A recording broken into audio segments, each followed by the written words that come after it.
Alors, salut, bonjour, bonsoir et une fois de plus, bienvenue sur Parlons Voyage, ta chaîne YouTube qui ne traite que de ce qui tourne autour du voyage.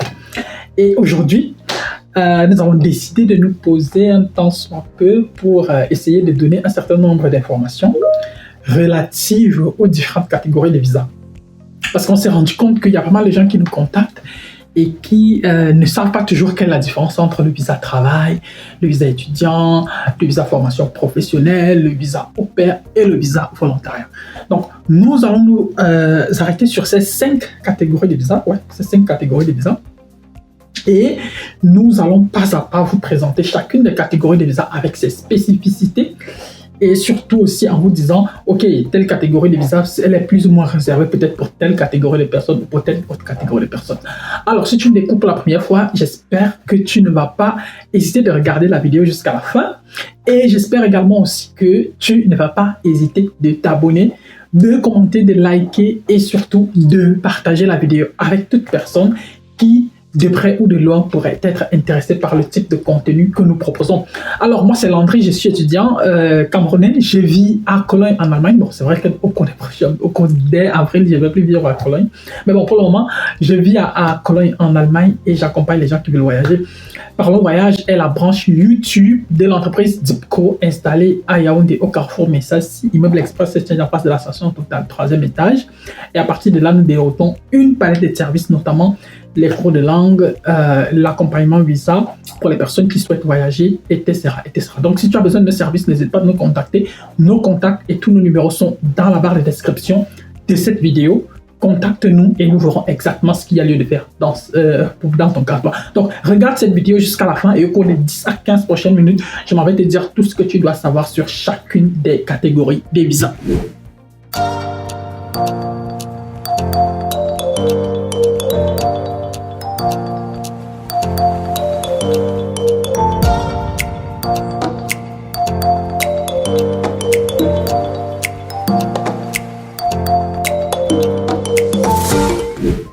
Alors, si tu es ancien dans la chaîne, tu connais justement le principe. Avant, dans chaque vidéo, je te présente un des livres de ma bibliothèque. Et aujourd'hui, je vais revenir sur un livre dont j'ai parlé il y a quelques mois, notamment ce brillantissime roman de l'écrivaine camerounaise Imbolo Mboué, installée aux États-Unis. Et là-dedans, elle nous parle d'un village fictif, certainement un village camerounais, j'imagine, d'un village fictif où du pétrole a été découvert et où est venue s'installer une compagnie américaine. Et donc, le village, abandonné à lui-même, décide donc de se rebeller contre la grosse entreprise américaine. Nous sommes dans les années 70 et je n'ose pas vous dire tout ce qui se passe là-dedans. Le village est beaucoup plus aussi incarné ici par la voix des enfants qui décident de porter la voix de cette rébellion et de prendre leur propre destin en main pour pouvoir se rebeller contre une grosse entreprise américaine. Et donc, je vous invite très très vivement à lire ce livre, vous qui aimez tant, du moins toutes les personnes qui sont plus ou moins intéressées par des combats de libération, d'émancipation, comprendre plus ou moins un peu comment les groupes qui sont sous pression et qui sont sous oppression décident de se mettre ensemble parce qu'ils ont un objectif commun et un seul ennemi à battre. Je vous recommande ce livre très très vivement, c'est un très brillantissime roman. C'est vrai, il a été écrit en anglais, mais moi je l'ai lu en français et bon, voilà, je suis plus ou moins ravi et je ne peux que vous le conseiller. Donc voilà, on va donc entamer directement avec la première catégorie de visa qui n'est nulle autre que le visa étudiant. Le visa étudiant, justement, c'est un visa qui te permet d'arriver dans un pays et d'y séjourner en tant qu'étudiant. Pour ce qui est de la plupart des pays occidentaux, avec un visa étudiant, tu as dans la plupart des cas aussi le droit de travail. Tu as le droit peut-être à 10, 15, 20 heures de travail par semaine en fonction des régulations de chacun de ces pays-là. Et un visa étudiant, justement, comme j'ai dit, et comme son nom l'indique, il te donne le droit d'aller à l'université. Il te donne le droit de poursuivre des études. Il te donne le droit d'être inscrit dans un cycle quelconque. Ça peut être le master, ça peut être la licence, ça peut être le doctorat. Et donc, du coup, lorsque tu quittes ton pays, dans la plupart des cas, les visas étudiants sont des visas long séjour, donc des visas pour la plupart des visas nationaux, et donc des visas qui sont prolongeables. ce qui n'est pas toujours le cas, par exemple, avec les visas Schengen, bon, que nous n'allons pas aborder forcément, les visas touristes que nous n'allons certainement pas aborder dans cette vidéo, je ne sais pas trop pourquoi, mais bon, peut-être on reviendra là-dessus une prochaine fois.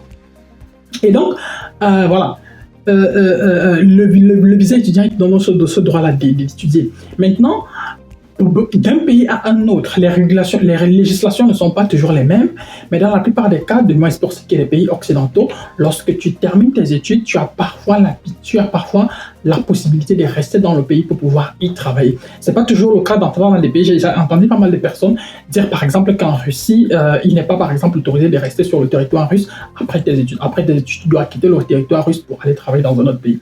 Alors que, par exemple, pour ce qui est de l'Allemagne, pour ce qui est de la France, pour ce qui est du Luxembourg, ou je ne sais pas trop, l'Espagne, l'Italie, tu as la possibilité de rester dans ces pays-là pour pouvoir travailler. Maintenant, il faudra donc aussi savoir qu'après tes études, si tu veux continuer à rester sur le territoire, il faut pouvoir justifier le pourquoi est-ce que tu veux rester sur ce territoire-là. Du moins, si tu veux y rester légalement. Et donc, c'est là où maintenant intervient souvent le changement de titre de séjour, où tu peux passer par exemple d'un statut, officiellement d'un statut étudiant, à un autre statut qui peut par exemple être le statut travailleur. Maintenant, bon, il y a pas mal de personnes aussi qui arrivent avec un visa étudiant et puis ça ne marche pas, qui décident complètement aussi de changer de catégorie de visa. Il y en a par exemple qui quittent du statut visa étudiant pour visa formation professionnelle, visa étudiant pour visa travail et parfois certains quittent du visa étudiant directement pour la naturalisation. Et donc là, d'une personne à une autre, d'un cas à un autre, les raisons ne seront pas toujours les mêmes et donc les gens ne vont pas toujours marcher de la même façon. Mais bon, mais dans la plupart des cas aussi, d'un pays à un autre, pour avoir un visa étudiant, il faut généralement avoir une admission dans une université reconnue dans le pays en question et il faut prouver que tu as les moyens pour pouvoir vivre dans ce pays-là. D'un pays à un autre, la preuve de financement n'est pas la même.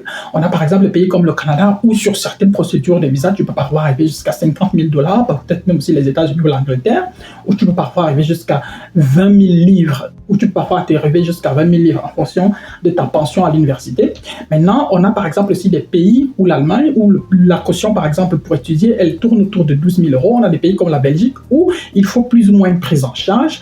On a des pays comme le Luxembourg où tu peux soit une prise en charge, où tu peux avoir soit une prise en charge, soit un compte bloqué, c'est-à-dire de l'argent dans un compte bloqué, ou bien on a par exemple aussi des pays comme l'Espagne, l'Italie, où les revenus qu'on te demande sont plus ou moins réduits, c'est-à-dire nous parlons parfois à des chiffres qui sont en deçà parfois de 5 000 €, alors que par exemple en France, ces chiffres-là, ils tournent autour de 7 500 €. Donc vous voyez donc que d'un pays à un autre, le montant n'est pas toujours le même, il vacille, et donc c'est chaque pays qui détermine son seuil, ou bien du moins le montant exigé en fonction du niveau de vie et en fonction d'un certain nombre de paramètres qui sont pris en considération pour pouvoir déterminer le montant dont officiellement un étudiant étranger doit avoir à sa disposition pour pouvoir demander le visa pour entrer dans ce pays-là. Alors, la deuxième catégorie des visas que nous allons aborder ici, c'est le visa formation professionnelle. Un visa formation professionnelle est un visa qui te donne le droit d'aller dans un pays et de faire une formation professionnelle.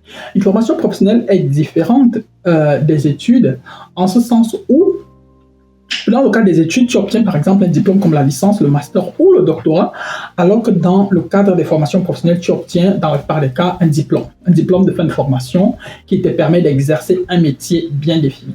Maintenant, ce qu'il faut donc aussi comprendre, c'est quoi? C'est que ceux qui vont à l'université, généralement, sur le long terme, ont de meilleurs salaires. Pourquoi? Parce que, bon, leur diplôme, officiellement, il pèse plus que le diplôme de ceux qui ont fait les formations professionnelles. Maintenant, l'avantage avec les formations professionnelles, d'un pays à un autre, la régulation des formations professionnelles n'est pas toujours la même. Vous avez par exemple les pays comme le Canada, la Belgique ou la France, où les formations professionnelles sont plus ou moins régulées, et plus ou moins comme les visas étudiants, où il faut entrer justement dans ces pays-là, dans la plupart des cas parfois avec un visa étudiant, et à partir de là, et donc vous devez plus ou moins aussi répondre d'un certain nombre de critères. Alors que c'est là où le système allemand, je ne vais pas dire il bat tout le monde, c'est là où le système allemand, il parle de lui-même, où il présente plus d'avantages. Pourquoi? Parce que avec les formations professionnelles en Allemagne,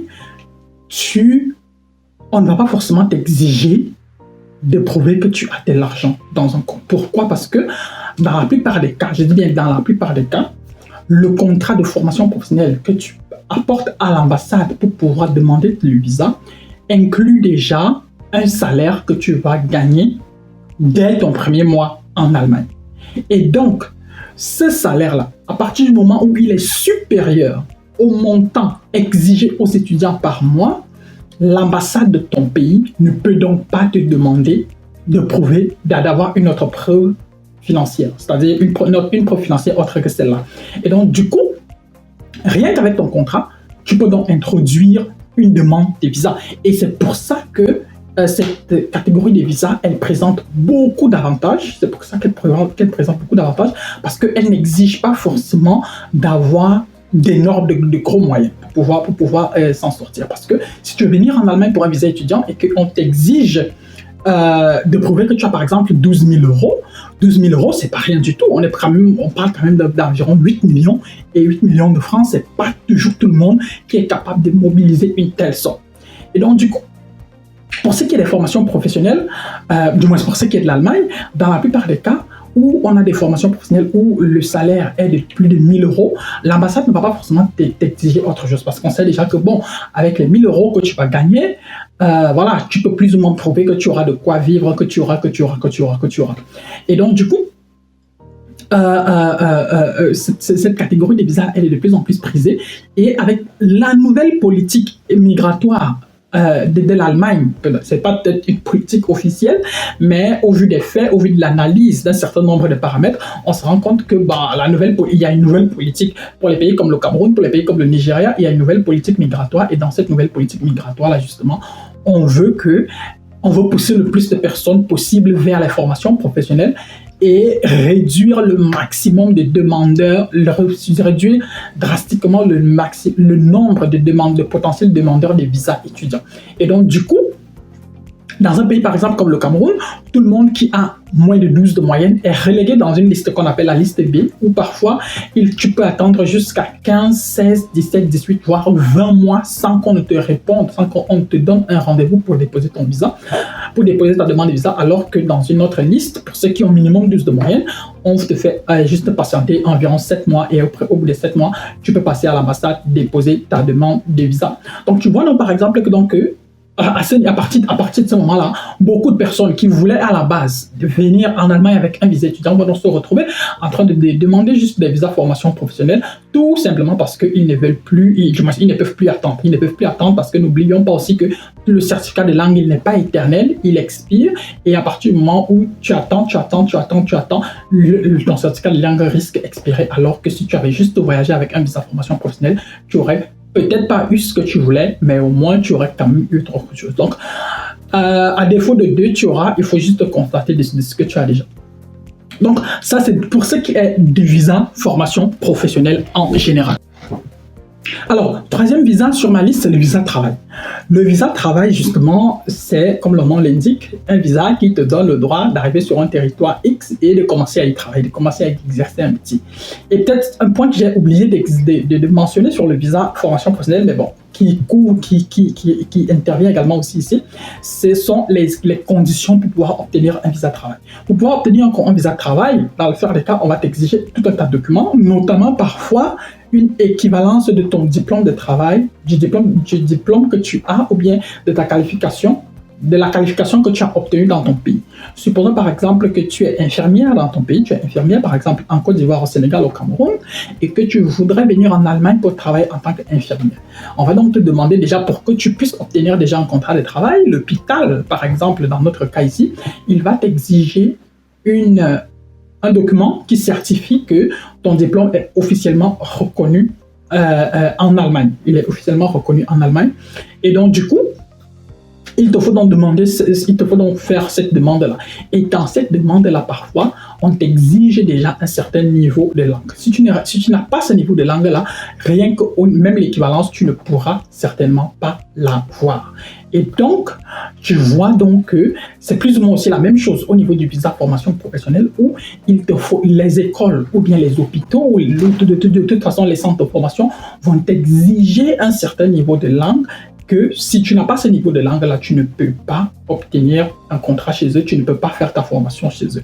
Donc, ce sera plus ou moins pareil ici avec le visa travail, où on va donc ton employeur ou ton école va déjà t'exiger un certain nombre de choses et à partir de là,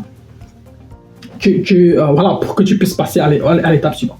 Mais maintenant aussi, au niveau de l'ambassade, par exemple, il te faudra donc aussi remplir aussi un certain nombre de conditions. Sur les sites de chaque ambassade, il y a toujours une liste de documents à prouver pour demander ça, pour faire sa demande de visa. Dans certains pays, on va parfois t'exiger déjà le document de reconnaissance obtenu en Allemagne. Dans d'autres pays, on ne va pas forcément te demander ce document-là. Dans d'autres pays, on va juste te dire, OK, si tu as un contrat de travail, apporte-le. Si tu as une preuve des connaissances linguistiques, apporte-la. Si tu as, apporte tous ces documents. Nous allons les vérifier. Et puis, par la suite, nous allons te dire si oui ou non, tu mérites d'avoir un visa ou pas. Et donc, pour un visa de travail, par exemple, la similarité, par exemple, avec le visa de formation professionnelle, c'est que, de toute façon, quand tu es arrivé dans le pays d'accueil, tu vas pouvoir travailler, donc tu vas pouvoir avoir un salaire dès le premier mois. Maintenant, il arrive de plus en plus que, au lieu de te donner directement accès au travail, qu'on te fasse arriver sur le territoire et qu'on te fasse plutôt faire d'abord peut-être 6 mois ou 1 an de remise à niveau. Dans la plupart des cas, d'un employeur à un autre, il peut arriver que pendant ces 6 mois de remise à niveau, qu'on te donne déjà, que tu aies déjà peut-être même aussi un salaire, peut-être pas le salaire que tu aurais pu avoir si tu commençais directement à travailler, mais peut-être le salaire que tu peux avoir peut-être divisé par 2, donc 50% du salaire de base qu'on devrait te payer. On décide par exemple de te payer ça pendant la période de remise à niveau. Donc, ça aussi, c'est donc un visa intéressant. Pourquoi? Parce qu'au niveau de l'ambassade, on ne va pas aussi t'exiger une preuve de revenu parce que déjà, ton contrat que tu apportes à l'ambassade, il contient déjà un salaire. Maintenant, un point sur lequel il faut absolument revenir, c'est quoi? C'est que beaucoup de personnes nous contactent et nous disent « Moi, je veux juste travailler en Allemagne ». La question, c'est si tu veux juste travailler en Allemagne, ça veut dire quoi concrètement? Il faut déjà commencer par avoir une formation professionnelle, une qualification professionnelle. Et à partir de ta qualification professionnelle, à partir de ton diplôme, on peut maintenant savoir que, bon, telle personne, on peut plus ou moins travailler sur sa procédure de visa pour telle catégorie, pour quelle catégorie de domaine, parce que. Donc, voilà. Ça, c'est pour ce qui est du visa travail. Alors, prochaine catégorie sur ma liste, le visa au pair. Ce que tu dois savoir, c'est quoi? C'est que pour ce qui est du visa au pair, l'avantage avec... Bon, c'est une catégorie de visa, c'est vrai, qui est de moins en moins prisée et qui peut-être tend à disparaître pour les pays comme le Cameroun parce que les périodes d'attente pour obtenir un rendez-vous sont juste interminables. Donc, il est extrêmement compliqué actuellement pour quelqu'un qui est dans un pays comme le Cameroun d'obtenir un visa au pair. Alors que pour les gens qui sont dans les pays comme la RD Congo, le Togo, le Burkina Faso, Guinée, Conakry, Mauritanie, moi je vous conseille vivement par exemple de tenter des visas au pair. Pourquoi? Parce que chez vous c'est beaucoup plus simple d'avoir un rendez-vous à l'ambassade. C'est beaucoup plus simple d'avoir un rendez-vous à l'ambassade et donc du coup c'est beaucoup plus simple aussi de se dire que d'obtenir aussi un contrat au pair. Parce que lorsque tu obtiens un contrat au pair, c'est qu'une famille a besoin de quelqu'un qui va vivre dans sa maison peut-être pendant 6 mois, pendant 1 an, et qui va l'aider et qui va l'appuyer avec un certain nombre de tâches, notamment beaucoup plus les familles qui ont encore les enfants en bas âge. Et donc, ce sont généralement dans ces familles-là qui se tournent vers les au pair.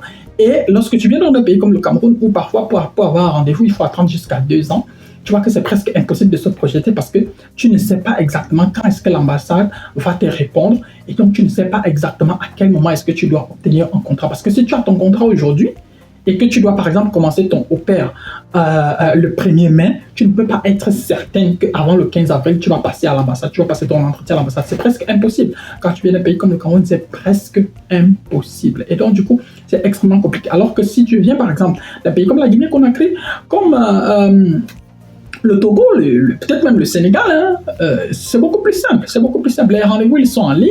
Tu cliques sur ton rendez-vous, tu le choisis et puis basta. Donc, j'espère que je crois que tu vois un peu. Maintenant, là n'est pas le plus gros. Le gros problème aussi par la suite, c'est que tu puisses être capable de prouver au niveau de l'ambassade pourquoi est-ce que tu veux faire un séjour au pair. C'est là où il y a souvent toutes les difficultés du monde. Parce que l'ambassade doit bel et bien voir l'opportunité qu'un séjour au pair va t'apporter. Et c'est là où ça peut être un tout petit peu compliqué. Et c'est là où il faut véritablement s'asseoir, bien se préparer, affûter ses armes pour éviter les pièges et être certain que ce que tu vas dire va plus ou moins augmenter tes chances d'avoir un visa au pair.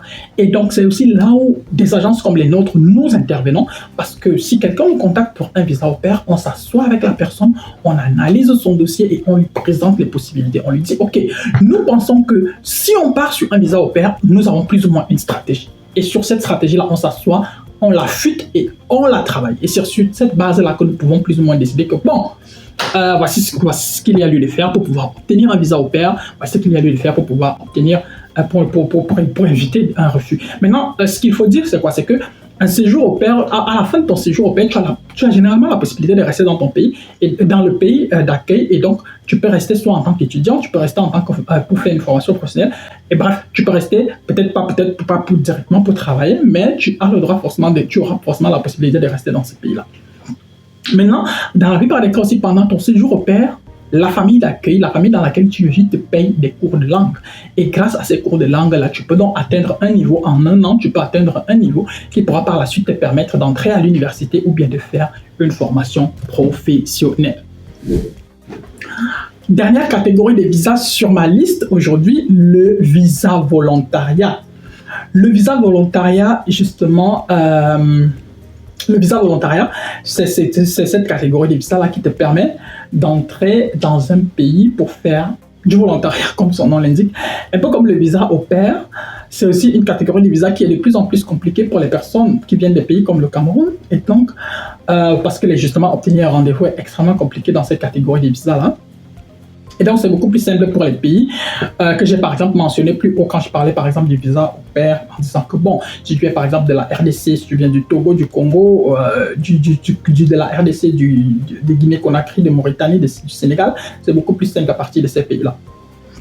Et donc, quand tu arrives en Allemagne, c'est pour faire une formation, c'est pour faire un volontariat. Un volontariat, dans la plupart des cas, c'est que bon, tu travailles dans une institution, pour la plupart des cas, ce sont des institutions à caractère social, où tu aides plus ou moins avec un certain nombre de choses. Tu aides plus ou moins avec un certain nombre de choses, et tu as, je ne dirais pas un salaire, mais dans la plupart des cas, c'est une sorte d'argent de poche.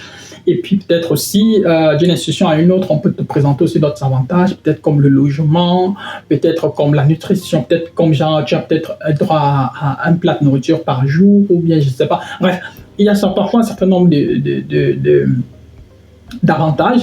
Maintenant, en fonction de l'orientation de la structure dans laquelle tu fais ton stage, tu fais ton volontariat, tes tâches vont aussi plus ou moins différencier. Donc, si c'est par exemple une école maternelle, alors ce seront forcément des tâches qui plus ou moins auront trait à l'enseignement. Si c'est par exemple une institution à caractère purement social, bah, je ne sais pas, une maison de retraite ou je ne sais pas trop, bref, ça aura aussi dans ce sens-là. Donc, de toute façon, pendant ton volontariat, tu es là pour aider, tu es là pour appuyer la structure qui t'emploie. Et maintenant, pour avoir donc également aussi ces visas-là, pour la plupart des cas, il faut aussi avoir au moins un niveau de langue minimale, parfois le A2 dans la plupart des cas. Et grâce à ce niveau de langue-là, tu peux facilement obtenir un visa. Maintenant, comme je disais aussi pour au pair, il faut être capable de justifier le pourquoi de ton séjour volontariat. Il faut être capable de le justifier. Et donc, il faut également aussi avoir une stratégie, mais alors une très très bonne stratégie. Si tu n'as pas de stratégie, ça risque de ne pas marcher. Bon, en gros, voilà ce que nous pouvions dire grosso modo sur les différentes catégories de visas. Peut-être dans une autre vidéo, on va revenir de fond en comble sur le visa touriste que nous n'avons pas mentionné dans cette vidéo. Nous allons revenir de fond en comble là-dessus. Et puis, on va également aussi partager avec vous un certain nombre d'informations qui pourraient vous être utiles.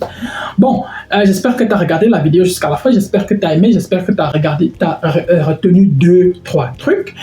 Et voilà. Si tu n'es pas encore abonné, n'hésite pas à t'abonner, n'hésite pas vraiment à t'abonner, ça ne te coûte rien du tout, juste un clic, n'hésite pas à t'abonner. N'hésite pas à liker la vidéo, n'hésite pas à nous laisser un commentaire, n'hésite pas à la partager, n'hésite pas à plus ou moins à nous faire aussi des propositions sur des thèmes que nous devrions aborder dans nos prochaines vidéos. Mais bon, d'ici à la prochaine vidéo, j'espère que tu vas bien te porter et j'espère que je serai une fois de plus ravi de t'accueillir sur Parlons Voyage. Porte-toi bien, bien des choses à toi. Ciao, ciao.